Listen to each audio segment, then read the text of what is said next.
किसी भी कार्य को शुरुआत अच्छी तरह से करें। यदि आप शुरुआत अच्छी तरह से करते हैं तो आधी सफलता आपको उसी समय मिल जाती है। इसीलिए शुरुआत अच्छी होनी चाहिए। नमस्कार प्रिय दर्शकों, मैं हूं पंडित उज्जवल प्रकाश झा। आप देख रहे हैं पंचानन ज्योतिष। इस कार्यक्रम में आप सभी दर्शकों का बहुत बहुत स्वागत, बहुत बहुत अभिनंदन। दर्शकों, आज के इस कार्यक्रम में हम बात करेंगे बकरी शनि प्रभाव। कर्म फलदाता शनिदेव वर्तमान में मीन राशि में विराजमान है, जो देवगुरु बृहस्पति की राशि मानी जाती है। इसी अवस्था में रहते हुए 27 जुलाई 2026 को वह बकरी होंगे, जहां वह 11 दिसंबर 2026 तक बकरी ही रहेंगे। दर्शकों, सभी ग्रहों में शनिदेव धीमी से चाल से चलने वाले ग्रह माने जाते हैं, इसलिए इनका व्यापक प्रभाव सभी ग्रहों पर लंबे समय तक रहता है। इसी क्रम में जानेंगे धनु राशि वाले जातकों पर यह बकरी शनि का प्रभाव कैसा रहने वाला है। उनका स्वास्थ्य, उनका दाम्पत्य जीवन, कैरियर, आर्थिक स्थिति कैसा रहने वाला है।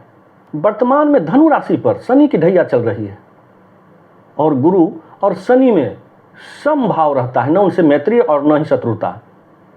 इसी क्रम में देखते हैं कि शनि का क्या प्रभाव पड़ता है धनु राशि वाले जातकों पर। दर्शकों, धनु राशि वाले जातकों का देखा जाए तो सुख भाव पर शनि वक्री होंगे और वहाँ क्या क्या फल देने वाले हैं।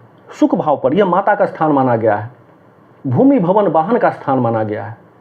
दर्शकों, यहाँ बकरी होना इस बात का इंगित करता है कि जो पहले से काम रुका हुआ था आपकी माता का स्वास्थ्य जो खराब था वह तो अच्छा होगा ही, लेकिन जो काम पहले से आप रोके हुए थे, जैसे जमीन खरीदने के लिए, प्लॉट खरीदने के लिए आप विचार किए हुए थे, एडवांस दिए हुए थे, जो काम पूरा नहीं हुआ था, घर अधूरा लटका हुआ था, गाड़ी खरीदने के लिए जो आप प्लान बनाए हुए थे, वह सब इसी 140 दिन का जो बकरी शनि का अवधि रहेगा, प्रभाव रहेगा, उसी में पूरा होने वाला है धनु राशि वाले जातकों के लिए। कुल मिलाकर के देखा जाए सुख में बढ़ोतरी होगी, भौतिक सुखों में बढ़ोतरी होने वाला है। आप लग्जरियस जीवन जीने के लिए जो पहले से ललायित थे वह इस अवधि में आपका सभी पूरा होगा। कुल मिलाकर के देखा जाए तो चतुर्थ भाव पर शनि का बकरी होना धनु राशि वाले जातकों के लिए यह इंगित करता है कि आपके भूमि भवन वाहन अथवा माता की स्वास्थ्य जो पहले से खराब रहा होगा उसमें अच्छी अनुकूलता आएगी। दर्शकों, वहीं हम बात करते हैं शनि की तृतीय दृष्टि। तीसरी दृष्टि आपके छठे भाव पर, यह रिपु ऋण का स्थान माना जाता है, विरोधियों का स्थान माना जाता है, श्रम का स्थान माना जाता है। जो विरोधी पहले आपसे बात करने में कतराते थे वह आपसे मिलने के लिए ललायित होंगे, आपसे बात करने के लिए ललायित रहेंगे। विरोधी आपसे परास्त होंगे। कोर्ट कचहरी का जो मुकदमा इत्यादि का जो विवाद पहले से चल रहा था उसमें फैसला आपके पक्ष में आएगा।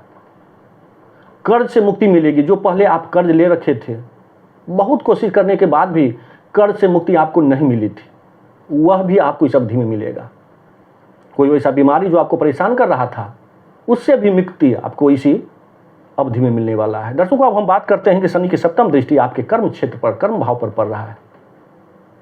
सहयोगी से, वरिष्ठ अधिकारी से, अधीनस्थ अधिकारी से आपको सहयोग प्राप्त होगा, सम्मानित होंगे। आपका नाम प्रमोशन के लिए जा सकता है, नई जिम्मेदारियां आपको मिल सकती है, पदोन्नति भी हो सकता है, मनचाहा जगह पर स्थानांतरण होने की भी संभावना है। पेशा में जो पुराने हुए काम रुके हुए थे, पुराने प्रोजेक्ट रुके हुए थे, वह भी काम बढ़ेंगे। पुराने ग्राहक लौट करके आएंगे और उससे आपको लाभ होगा। पैतृक जो पेशा था, व्यवसाय था, उसमें लाभ होगा। पिता से संबंध जो पहले अच्छे नहीं थे वह भी अच्छा रहेगा, पिता से लाभ होगा। कुल मिलाकर के देखा जाए कर्म क्षेत्र पर शनि की यह सप्तम दृष्टि आपके लिए अत्यंत लाभकारी सिद्ध होने वाला है। शनि की दसम दृष्टि आपके स्वास्थ्य भाव पर, व्यवहार पर, आचार विचार पर, विवेक पर सप्तम दृष्टि पर रही है। यह इस बात का इंगित करता है कि जो पहले से आप निर्णय लेने में कतराते थे या हिचकिचाते थे, सही निर्णय नहीं ले पाते थे, उसमें कमी आएगी और आप सही तुरंत आप निर्णय ले पाएंगे। आपकी व्यवहार में जो रूखापन पहले से रहा होगा उसमें कमी आएगी, विनम्रता आएगी। स्वास्थ्य पहले से जो कुछ प्रभावित रहा होगा उसमें अनुकूलता आएगी। हालांकि पेट संबंधी कुछ परेशानियां रहेगी, जैसे अपच का होना, कब्ज का होना, एसिडिटी का होना इत्यादि सब रहेगा। इसको छोड़कर कोई वैसा आपको बड़े समस्या नहीं रहेगा जिससे आपको चिकित्सकीय सलाह लेना पड़े। फिर भी आप अपनी खान पान पर और दिनचर्या पर अवश्य ध्यान रखिएगा। दर्शकों, कुल मिलाकर के देखा जाए तो शनि की दशम दृष्टि आपके स्वास्थ्य भाव पर, आपके व्यवहार के स्थान पर पड़ना यह इंगित करता है कि आपका स्वास्थ्य, आपका व्यवहार पहले से बेहतर रहेगा। दर्शकों, अब करने हैं कुछ उपाय। शनि देव की आराधना करें, ओम शं शनिचराय नमः इस मंत्र का जाप करें और शनिवार को पीपल में जल दान करें, संध्याकालीन दीप दान करें, काला वस्त्र शनिवार को अवश्य दान करें, काला वस्त्र, अन्न एवं वस्तु जरूरतमंदों को दान दें। ऐसा करने से शनि जनित जो कुछ भी दोष होगा उसका शमन होगा और आपका भाग्य चमकेगा, भाग्य निखरेगा, परिश्रम का पूरा फल मिलेगा, रुका हुआ काम बनेगा। दर्शकों, इन्हीं शब्दों के साथ इस कार्यक्रम को अब हम यहीं विराम देते हैं। आशा करता हूं कि यह कार्यक्रम आपको पसंद आया होगा। मेरे कहने और समझाने का तरीका अच्छा लगा हो तो कृपया प्यार भरा लाइक कमेंट जरूर कीजिएगा। और हाँ, अभी तक आपने चैनल को सब्सक्राइब नहीं किए हैं तो चैनल को भी सब्सक्राइब जरूर कीजिएगा। फिर मिलेंगे एक नए कार्यक्रम में नए वीडियो के साथ। तब तक के लिए आज्ञा दीजिए। जय जय सिया राम।